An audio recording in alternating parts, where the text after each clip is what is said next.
Chewy. All right, so I finally got around to doing this. Sometimes it takes me a while because I want to make sure that I am not in a hurry or not in the wrong frame of mind. So I decided to do a lover spread for you because there were some questions. There's a lot of major arcana on here. So I picked the Lover's card, put it in the middle. This is the Bad Bitch Tarot. I think it's great. And so I'm going to just do this lover spread for you to hopefully get some clarification. So the question I started with is, can you tell me, be a little bit more specific about love coming in for you? Okay, so the question is,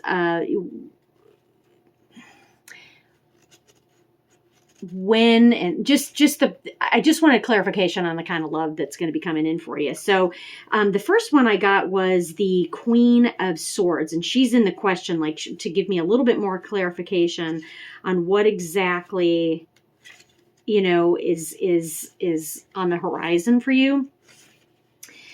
So you got the Queen of Swords, which is, when she's upright like she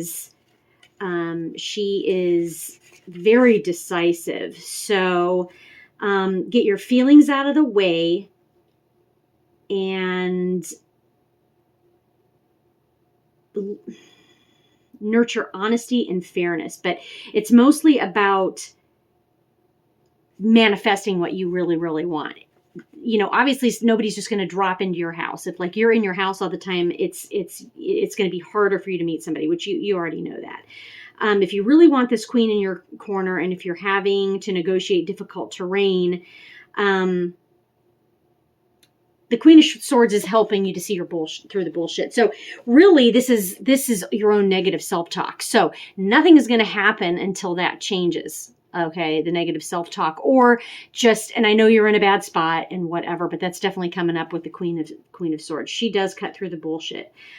She sees many sides of the story.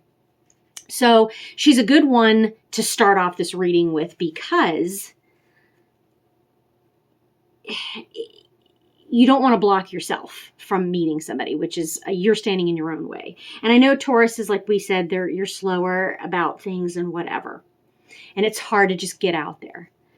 But whatever you're telling yourself is blocking yourself. Okay, so that's the first thing that's coming up. The second thing is the background to the present situation.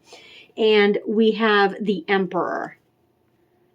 Okay, so the Emperor is a super stubborn energy. It does represent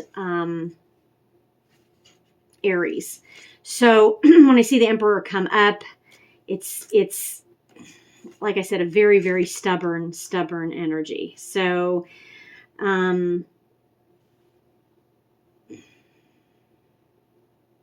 what is happening, and I know Taurus does this a lot, is you're putting other people first before yourself. And that's tricky because you don't want to come across as domineering. I don't know if that makes sense, but the background of the situation may be past relationships you've had.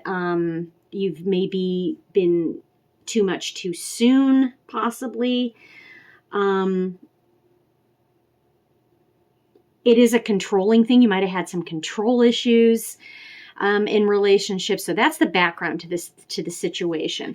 And that's something that, this is a major arcana. So that's something that, you really, that seems to be a constant in your life. Either, I feel that you're not being controlled, but you might try to control people or situations. Or even trying to block yourself, like the Queen of Swords, like I said before. Trying to control the situation, and you control yourself out of the situation, right? So, the choices. You have cards 3 and 4. So there's 2 choices here when it comes to love. The first one is the Two of Wands, okay? And it's reversed. We talked about a little bit about reversal of energy and how, it does obviously mean something else. So the first choice that I see for you with the Two of Wands is meeting somebody who is your match. That can seem like a dream come true until there's a test of wills. Okay, until there's something, and either way, there's a lot of energy, but it can blow up. So make sure that you are not controlling. And it says, single ladies, don't be afraid to get what you are worth. So that's choice number 1. Choice number 2 is the Death card. Now, a lot of people flip out when they see the Death card. The Death card is about transformation. It's about change. Okay, so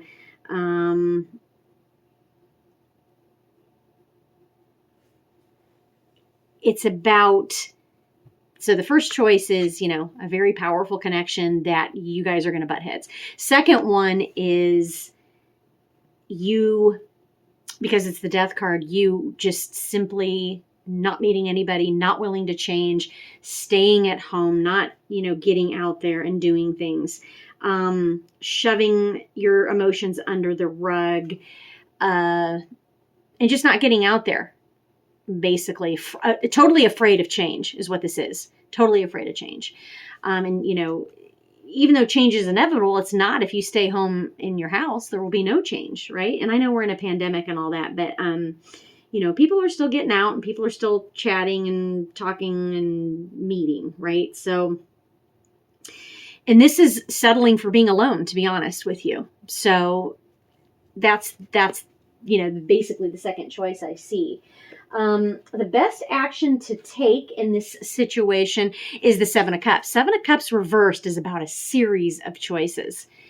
And you're not making any choices because it's reversed. Some choices are good, some choices are bad, some choices are in between, but you're not making any choices. So that's what I see is don't make any hasty choices, but do make a choice, When I see the 7 of Cups reversed, it's just making choices, but making good choices, making no choice at all is also making a choice, right? Because you're choosing to not make a choice. So it's kind of being stuck in a fantasy world, to be honest. It's not the card of commitment. It's actually the opposite. So if you go into the scenario, not with commitment in mind, but just some fun and meeting new people, and hey, I might not meet my soulmate, but I might meet some people that I really, really vibe with, and through them, maybe I'll meet somebody. So it's, it's about just getting out there, basically, and putting yourself out there, which if you choose the Death card here, if you choose that choice, you're just afraid of change, stuck, not going to happen, not going to be the Phoenix rising. You're just going to be stagnant. The 2 of Wands is a possible really strong connection, but it's not something immediate. The 7 of Cups is saying, well, it's not going to be an immediate choice, but I'm going to weigh my options. And even if I go and meet a lot of toads, eventually that toad might lead to a prince, okay? But you're discerning, what you like, what you don't like, right? So the outcome of this is the Hierophant. The Hierophant, to me, in a love reading, is the soulmate card. So again, it's whatever you choose. But I like the outcome of the Hierophant because I feel like you're on the path to meeting your soulmate. But you just have to put yourself out there. And if you're willing to do that, which is hard, and, but I love the outcome because the Hierophant is just about a higher love, higher vibration, self-love to attract that true soulmate. So the choice to me is clear that you have to get out there, and I don't mean physically get out there, but like network, start meeting people, at least online. And I know it's really hard to put yourself out there, especially in this time. But you are attractive. You have a shit ton to offer, people. And this here confirms it for me with the Hierophant, because again, that's a spiritual love, that's a spiritual connection. And even though you might butt heads, or whoever you meet, it might be kind of a rocky start, I do feel like eventually, with all the choices, you will make the right one, because the outcome is beautiful. It's the Hierophant.